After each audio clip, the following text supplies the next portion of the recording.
Speaking of fighting, Charlie Kirk has described this group of individuals that have now come together to support Donald Trump, which is, I think Avengers is a really good way to describe them. You all have superpowers. You're all uniquely talented.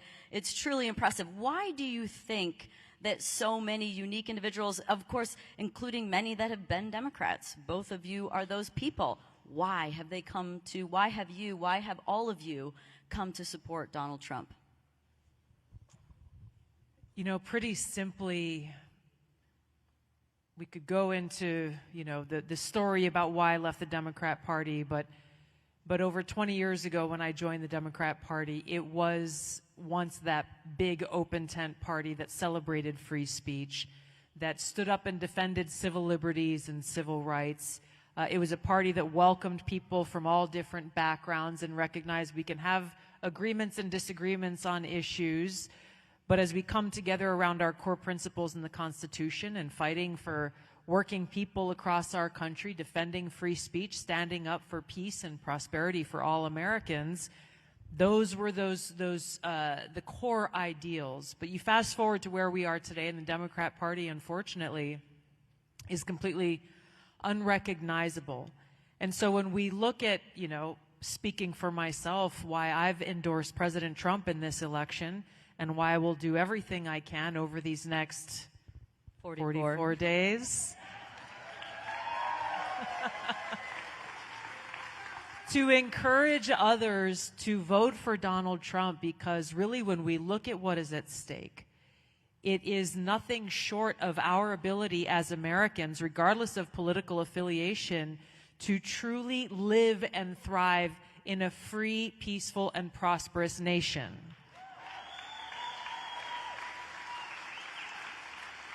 And I know in our conversation we'll go into a little bit more detail on that, but when we recognize that that is what is at stake, we also then must recognize that when we compare and contrast the record of Donald Trump as president, and we compare that to Kamala Harris's record as vice president, we see a record of success under Donald Trump when it comes to freedom, peace, and prosperity. And we see a record of failure when it comes to Vice President Kamala Harris, when it comes to tyranny, war, and economic hardship. In this election, the choice is very clear. And it doesn't matter whether you agree or disagree on some issues with President Trump. This is not about personalities. This is nothing short of our future and our freedom on the line. And President Trump is our best hope to defend that freedom, to defend our future, to walk us back from the brink of World War III and nuclear war so that we can live out that promise that the founders of our country had for every single one of us as Americans.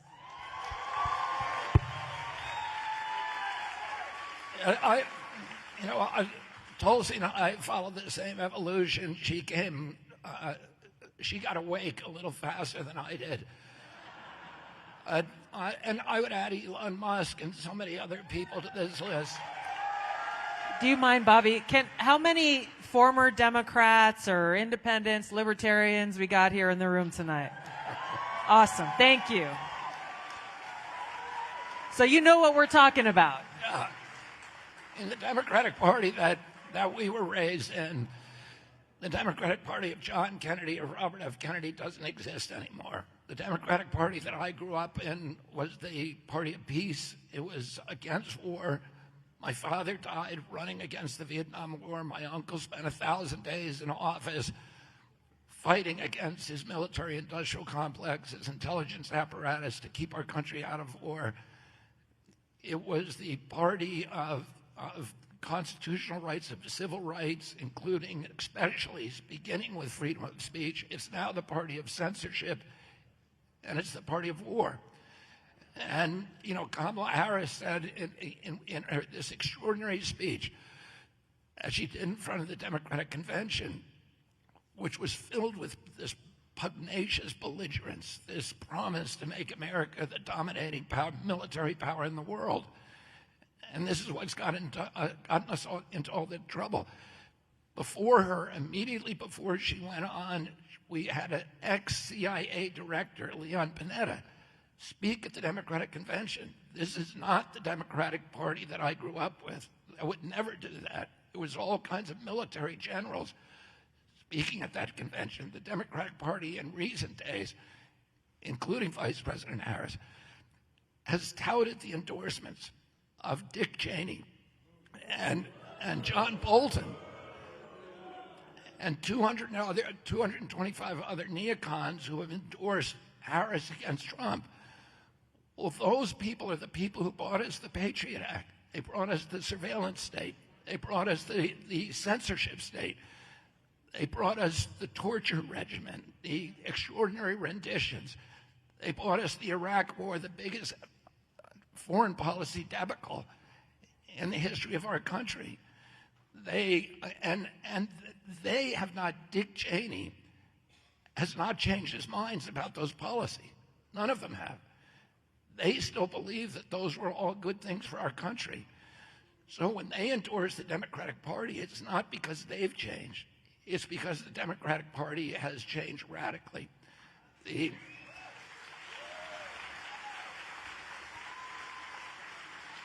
Our party was a party of tolerance, and today the Democratic Party is the party of hatred and division.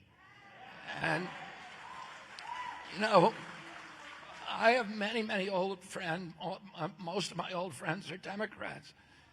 And I don't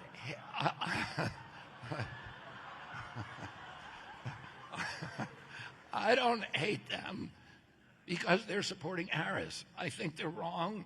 I think it's a bad choice. But I don't hate them for it. I don't consider them deplorable. But they consider me deplorable for supporting President Trump. We ought to be able to talk with each other without hating each other. And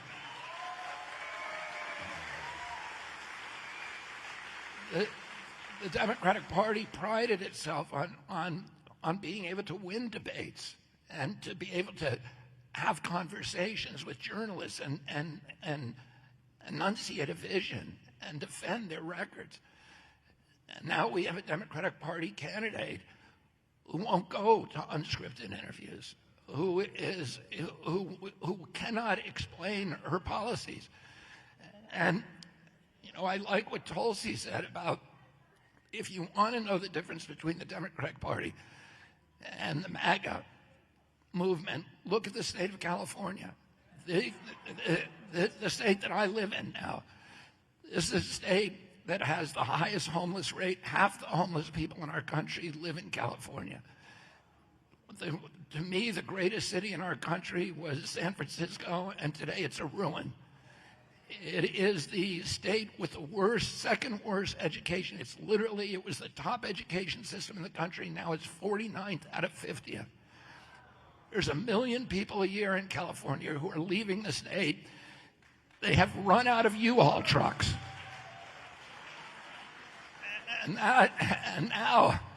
And Kamala Harris was instrumental in creating that situation. So the Democratic Party that I grew up with was the party that defended the most vulnerable people in this country. And today it's the party it's the party of the rich, the super rich. It was the party of the firefighters, the cops, of labor. We had this year this extraordinary inversion happening where you had Sean O'Brien, who I talked to a few minutes ago, who's the head of the Teamsters Union, and he told me to send his love to Donald Trump.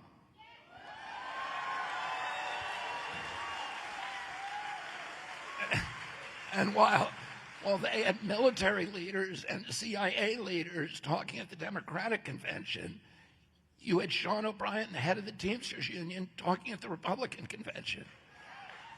And the Democratic Party, when I was a kid, the Democratic Party owned very little money. It had usually the contributions were a half to a third of what the Republicans raised in presidential races. Today, it's a complete inversion. In 2020, roughly 50% of the people in this country voted for Democrats, according to what we're told. And And roughly 50% voted for the Republicans, but the 50% who voted Democrat owned 70% of the wealth in this country. The 50% who voted Republican owned 30% of the wealth. And if you look at the campaigning finance, I was looking at the reports for both parties on the way over here tonight, on the way on my drive from Phoenix. And the Democrats have outraised the Republicans 2-1 or 3-1 in this race. And it's not because of enthusiasm. We get much bigger crowds than they do. We have much more intensity than they do.